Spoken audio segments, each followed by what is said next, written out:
দীর্ঘ কয়েক মাস পর আবার হাতের কাছের কিছু ওড়না নিয়ে আসলাম। আর এই ওড়নাগুলো কিন্তু খুবই সহজ কাজের আর খুবই সিম্পল ডিজাইনের। আর এই ছোট ছোট ডিজাইনগুলো আমার খুবই পছন্দের, যেহেতু যত হালকা কাজ করবেন দেখবেন ডিজাইন কিন্তু ততটাই ভালো লাগে আর মানুষও পছন্দ করে। আর যত বেশি গর্জিয়াস করবেন অতটা মানুষ পছন্দ করে না। আমরা বেশিরভাগটা সময় সিম্পল ডিজাইনই পছন্দ করি।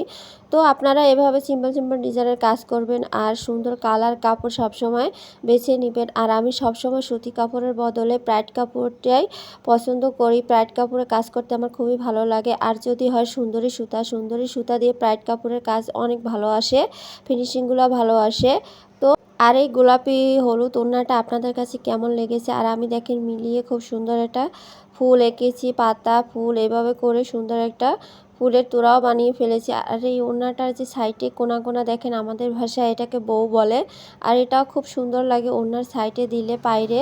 আর এভাবে আমার ফুলটা দেখেন কত সুন্দর লাগতেছে, হলুদের ভিতর সাদার কিছু সবুজ কালার আর পাতাগুলো দিয়েছি সবুজ। আর এইভাবে দেখেন খুব সুন্দর লাগতেছে, খুবই হালকা ডিজাইনের কাজটা করা, আপনারাও করবেন। আর গোলাপের ভিতরে কিন্তু এই কালার দুটো খুব সুন্দর ফোটে, বিশেষ করে সাদা সুতাটা বেশি ফুটে। আর সাদা গোলাপি আমার খুবই পছন্দের। আর এই কালারটা যেহেতু একটু ম্যাজেন্টার কালার, তাই এটার ভিতরে একটু গাঢ় কালারে দিয়ে দিয়েছি।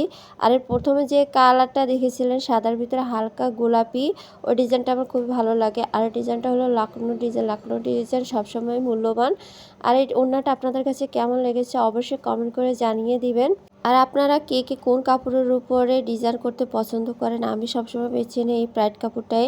আর এটা অফ হোয়াইটের ভিতরে ফোনে একটু বেশি কালার আসতেছে। আর এই ওড়নাটা আমার অনেক দিনের, তাই বলতেছি বন্ধুরা আপনারা প্যাড কাপড়ে করবেন, কারণ এই প্যাড কাপড় মেলা দিন থাকে। দেখেন অনেক দিন করার তাও কাপড়টা খুব সুন্দর চকচক করতেছে আর ডিজাইনগুলো কি সুন্দর ফুটে উঠেছে। আর এটা একটি ভরাট কাজের ওড়না করেছিলাম। আমার ভরাট কাজ বেশি একটা কাজ করি না, হঠাৎ এই কাজটা আমার ভালো লেগেছিলো তাই করছিলাম। এটাও একটু সিম্পল ডিজাইন আছে, ভিতরে ভিতরে ফাঁকা রেখেছি, বেশি ভরাটটা করতে পারি না, ভালো লাগে না অতটা ভরাট। তো আপনাদের কাছে এই ওড়নাটাও কেমন লেগেছে অবশ্যই কমেন্ট করবেন।